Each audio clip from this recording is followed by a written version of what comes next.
Thank you, Samana. Taxes continue to rise in a dubious ways, whether it's the voter registration or limiting people what they can do in their life, or trying to change the abortion provision of the US Constitution and Supreme Court's decision. But that is something the whole America is talking about. We'll talk about that as well. We have done that in the past. But there is another angle, and that is that Texas law is being compared to Sharia law. And Taliban are brought in, and burqa are brought in, and all those things are happening. To discuss with us is someone who knows better, who knows the Sharia law, who is an adjunct professor at Rutgers Law School, and he's an international expert on Islamic law, Abed Awad.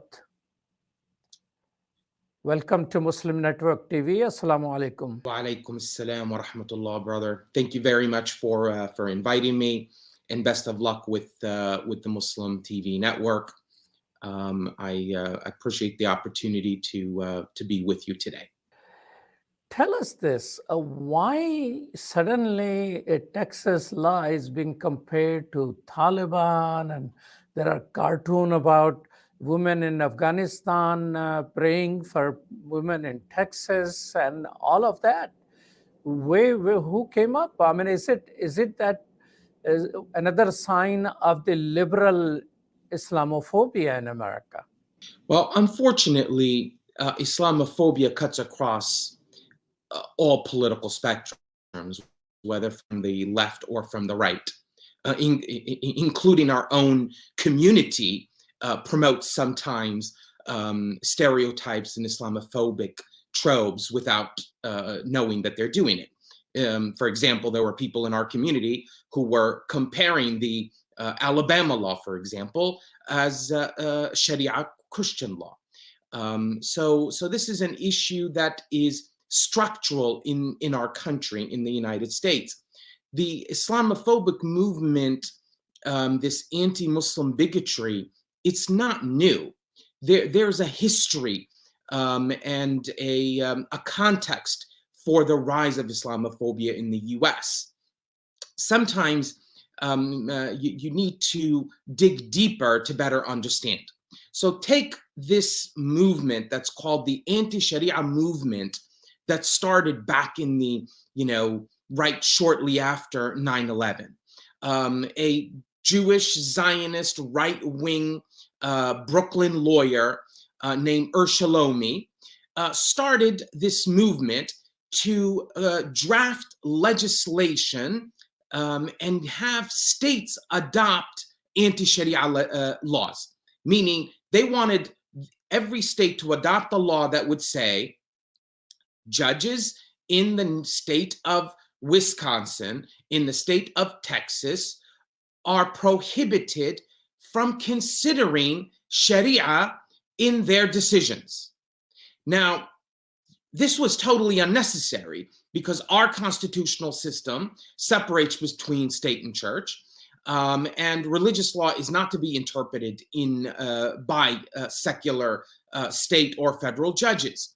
So when he was interviewed in the New York Times, he was asked, this is not really necessary. The protections for American citizens against any type of law that would violate their constitutional rights is already present. So why doing this? He said, it doesn't matter if these laws are passed. It doesn't matter if they're unconstitutional. We just want people to start paying attention and ask the question, what is the Sharia? And align the Sharia with totalitarianism, with misogyny, with political imperialism, with all these negative connotations. So this was the start of this movement. Muslims started being afraid of the word Sharia. Americans assigned the Sharia to ISIS. The Sharia is the Taliban. Everybody missed the entire boat on what the Sharia means for us as Muslims.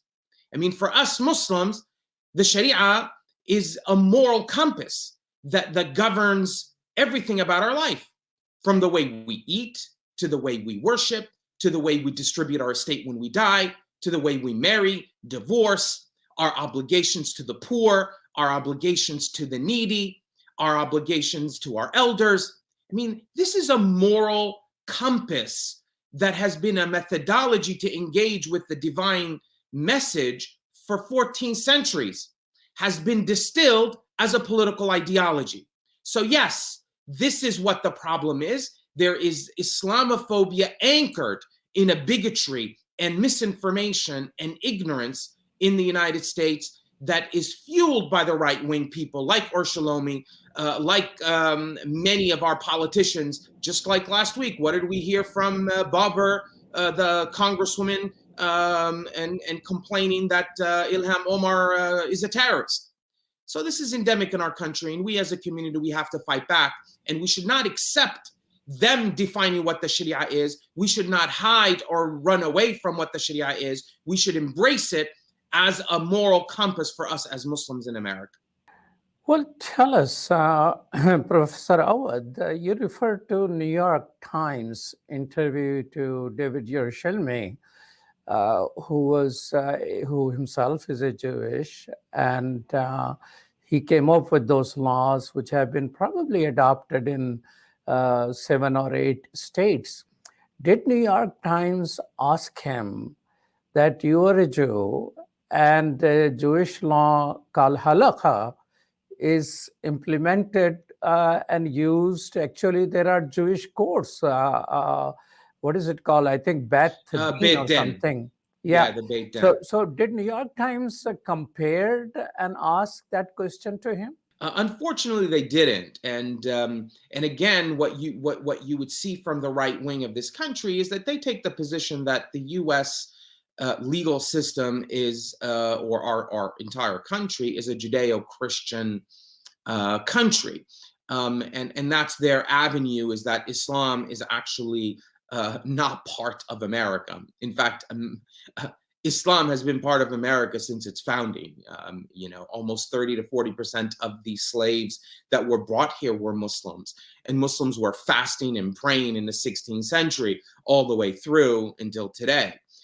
So that's really the misinformation and the ignorance of the right wing in this country, and it's unfortunate, and we have to fight back, and we have to correct this misinformation and this ignorance. And the problem that I see with our own community is that the Sharia in Islam is not monolithic. It's a very decentralized religious interpretive system, as a juristic system that allows diversity of opinion. We have to embrace that diversity and reconnect with our classical tradition. In our classical tradition, the scholars, when they defined what is fiqh, they said fiqh is ilm al-ikhtilaf, the science of difference. So for Muslims, we celebrate difference. We engage with difference amongst our religious scholars. And I am one of these advocates trying to resurrect a discussion about the sophistication, the nuance of the Sharia, and that the Sharia as a methodology that produces knowledge is able to adapt and accommodate to the circumstances of Muslims in America quite beautifully and smoothly.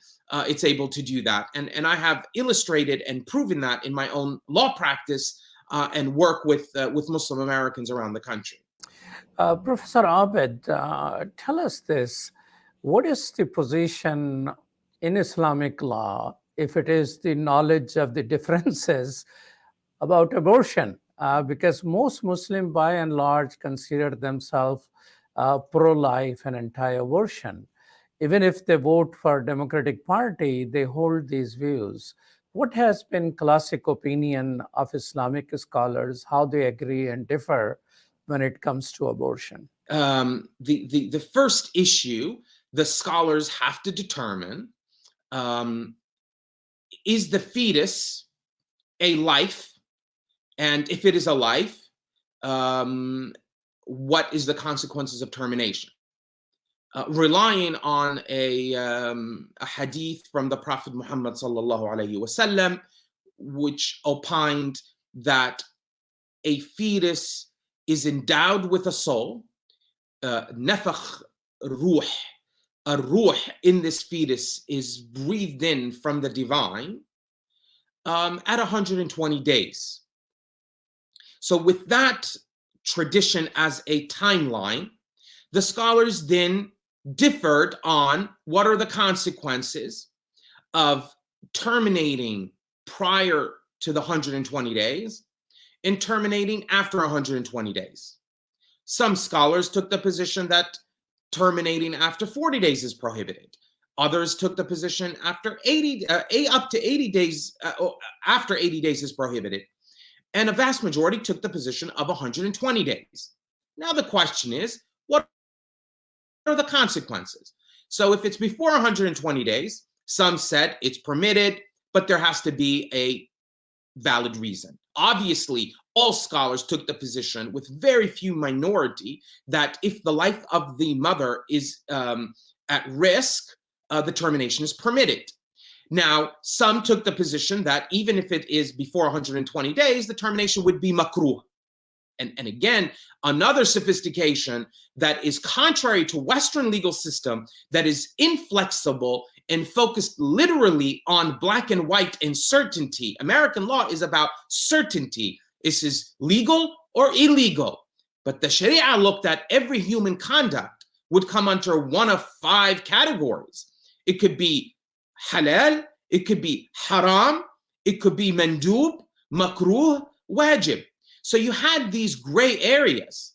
So some scholars took the position, if you did terminate before 120 days without a valid reason, that would be makruh, but it is not haram.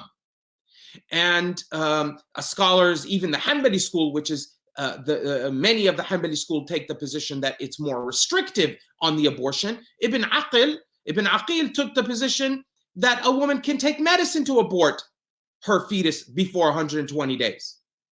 So again, the diversity was there. And what Muslims forget and miss is that this is a religious moral issue between the woman and her creator.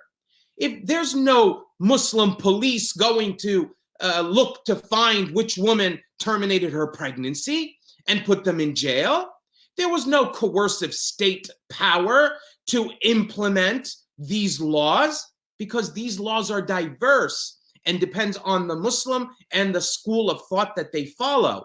If she committed sin in terminating, she's accountable to Allah, not a power that's going to implement it. She's accountable to Allah for that sin. In fact, many of the scholars in the fiqh books also discuss what is the kafara for terminating a pregnancy. So showing you how the Islamic legal system is communitarian, personal, decentralized, and it's not forced upon Muslims by force of coercion. So that's kind of like the understanding of the Muslim Sharia system within its diversity and flexibility. And even if the termination was prohibited, what would happen is that the mother who terminated would have a responsibility to pay financial compensation. It would be a diya, a blood money, to the heirs of the fetus. So these just show the sophistication and the flexibility of the system in the pre-modern modern period, which is sad that in many Muslim countries, at least from the Arab countries that I study, like Egypt, Syria, Jordan, termination is a crime. It's a crime, and you can go to jail. Why? Because we adopted the French civil code in the Arab world and implemented the Western system and Western law to apply to Muslims. Sharia is much more nuanced and flexible than those Western codes that most Muslim countries have adopted. Well, thank you so much, Professor Awad, for your time. And we look forward to talking to you again. Jazakallahu khaira. Assalamu alaikum wa rahmatullah. Alaikum assalam wa rahmatullah. Thank you very much, Imam.